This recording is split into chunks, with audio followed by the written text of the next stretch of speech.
Assalamualaikum warahmatullahi wabarakatuh. Innal hamdalillah nahmaduhu wa nasta'inuhu wa nastaghfiruh wa na'udzu billahi min syururi anfusina wa min sayyiati a'malina may yahdihillahu fala mudilla lahu wa may yudlil fala hadiyalah. Asyhadu an la ilaha illallah wahdahu la syarikalah wa asyhadu anna sayyidana wa nabiyyana Muhammadan abduhu wa rasuluh la nabiyya ba'dah. Allahumma shalli ala sayyidina Muhammad wa ala alihi wa ashabihi ajma'in. Para jamaah sekalian, dulu ketika saya mendengar dari ustaz saya bahwa nanti di alam kubur, nanti di surga sudah tidak perlu lagi ibadah, sudah tidak perlu lagi salat. Waktu itu ada terbersit rasa senang, wah asik nanti di surga, kalau kita masuk surga nggak perlu salat lagi. Tapi kemudian ketika terus beranjak ilmu, mungkin Allah subhanahu wa ta'ala tambah, kok kemudian berpikir, kok jeleknya ya pikiran saya. Jangan-jangan para bapak ibu juga sama. Ketika dengar dari ustadznya, nggak perlu sholat nanti kalau sudah nyampe ke alam kubur mah. Mungkin jangan-jangan ada perasaan senang, asik nanti di alam kubur nggak usah sholat. Nanti di surga sudah nggak usah sholat. Tapi kemudian saya saat ini bertobat, masya Allah, innalillah, betapa jeleknya pikiran kita kepada sholat. Saking sholat dianggap sebuah problem, sampai sangat senang ketika nanti di alam kubur sudah tidak wajib lagi sholat. Sementara nanti kalau bapak ibu masuk surga, mau masuk surga pak? Mau nggak? Kok nggak semangat mau? Tidak. Jangan-jangan mau masuk neraka? Ada yang mau masuk neraka? Acungkan tangan. Nggak ada, bukan ibu? Ibu ada yang masuk neraka? Enggak. Oh enggak ada, oke. Biasanya ibu yang paling kenceng kalau ditanya, ibu bapak-bapaknya kalau poligami boleh atau tidak? Itu paling ramai, paling kenceng. Boleh atau tidak ibu? Tidak, biasanya paling kenceng udah poligami ya. Ketika kita masuk surga nanti kita, subhanallah, kemudian saya tuh tersadar betapa kita sangat negatifnya terhadap sholat. Sementara ketika kita nanti di surga, yang kita bayangkan apa? Akan menikah dengan bidadari, akan makan segala buah-buahan. Kenapa itu yang kita pikirkan? Kenapa ketika kita berinteraksi dengan Allah, kenapa ketika kita sowan kepada Allah, ngadehis kepada Allah, kenapa itu dianggap problem oleh kita? Sehingga betapa bahagianya ketika kita mendengar ada ustadz mengatakan nanti di surga sudah tidak perlu lagi ada ibadah. Berarti mindset kita saat ini belum positif terhadap sholat.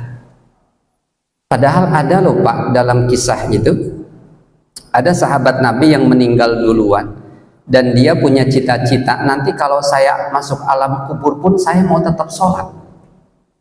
Dan ternyata ada sahabat Nabi yang lain, bukan sahabat top-top begitu, lewat ke kuburan dia, tidak tahu bahwa dia sudah meninggal dan sholat berjamaah dengan orang yang sudah meninggal itu, dan dia tidak tahu bahwa orang itu sudah meninggal. Sholat aja, sholat kayak ketemu biasa gitu. Dan setelah berlalu baru dia tahu orang itu sudah meninggal. Dan tahu tidak bapak ibu, kanjeng Nabi Muhammad ketika beliau Isra dan Mi'raj, beliau melihat Nabi Musa sedang apa? Di dekat kuburannya itu sedang sholat. Perjumpaannya beliau kepada para nabi dalam posisi para nabi kebanyakan sedang sholat. Bahkan ada seorang waliullah kekasih Allah yang kemudian bilang ke Gusti Allah, ya Allah nanti di surga saya boleh sholat enggak? Kalau di surga saya nggak boleh sholat, udah saya nggak usah masuk surga saja. Pernah nggak kepikiran seperti itu pak? Itu yang kemudian harus menggugah pikiran dan perasaan kita. Kenapa kita sangat negatif dengan sholat? Padahal kita ini hidup, dihidupi oleh Allah, diberikan rizki oleh Allah, dan Allah meminta kita untuk melaksanakan sholat sebagai bentuk penghambaan kita kepada Dia, sebagai bentuk kita ingin berharap rahmat dari Allah dengan salat tersebut, yang dengan rahmat Allah kita bisa dimasukkan ke dalam syurga walaupun dengan ibadah yang sangat sederhana dan banyak kekurangannya. Allah meminta kita sholat karena dalam sholat itu adalah merupakan sarana perjumpaan kita dengan Allah.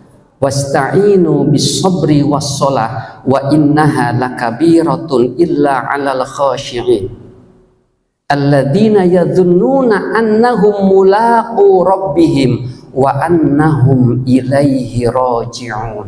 Mintalah kepada Allah dengan sabar dan sholat, dan sesungguhnya sabar dan sholat itu berat kecuali bagi orang yang khusyuk. Siapa orang yang khusyuk itu? Alladzina yadhunnuna annahum mulaqu rabbihim, yakni mereka yang yakin bahwa ketika mereka sholat itu mereka sedang liqa teh berjumpa dengan Allah. Wa annahum ilaihi raji'un, dan sesungguhnya mereka itu ketika sholat itu sedang kembali kepada Allah.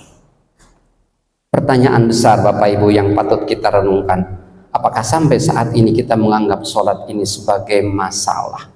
Padahal Allah Subhanahu wa Ta'ala yang memerintahkan kita untuk sholat, memberikan kita nikmat yang luar biasa, fasilitas yang luar biasa. Kok cuman diminta sholat 5 kali dalam sehari, fardu 5 kali sehari saja, kita masih mempermasalahkan itu. Padahal Allah sudah menjanjikan bagi orang yang mau melaksanakan sholat, ketenangan jiwa akan diperoleh, kedamaian hati akan didapatkan. Kenapa? Karena as-sholatu rohatul mu'mini, sholat itu adalah istirahatnya orang yang beriman. Saya kira semuanya sepakat bahwa break time, waktu istirahat itu penting, dan istirahatnya orang yang beriman adalah ketika mereka melaksanakan sholat. Bisakah kita istirahat ketika sholat? Istirahat dari apa Pak? Istirahat dari apa Bu? Dari pikiran urusan duniawi. Bisakah kita melupakan duniawi ketika kita sholat? Hanya kita ingat kepada Allah Subhanahu wa Ta'ala. Kita ingat kenikmatan yang diberikan oleh Allah yang luar biasa, yang jumlahnya, fasilitas yang Allah berikan tidak mampu kita hitung jumlahnya, saking sangat banyaknya. Mudah-mudahan kita ke depan bisa merubah mindset kita. Kita tidak lagi jadikan sholat sebagai masalah, tapi sholat kita jadikan sebagai arena dan sarana perjumpaan dengan Allah, arena dan sarana kita untuk istirahat dari urusan dunia, sehingga setelah sholat kita tenang jiwa ini, pikiran ini, batin ini, dan rasa dekat dengan Allah akan tercipta dalam jiwa kita. Mudah-mudahan ada manfaatnya. Subhanakallahumma wa bihamdika asyhadu an la ilaha illa anta astaghfiruka wa atubu ilaik. Assalamualaikum warahmatullahi wabarakatuh.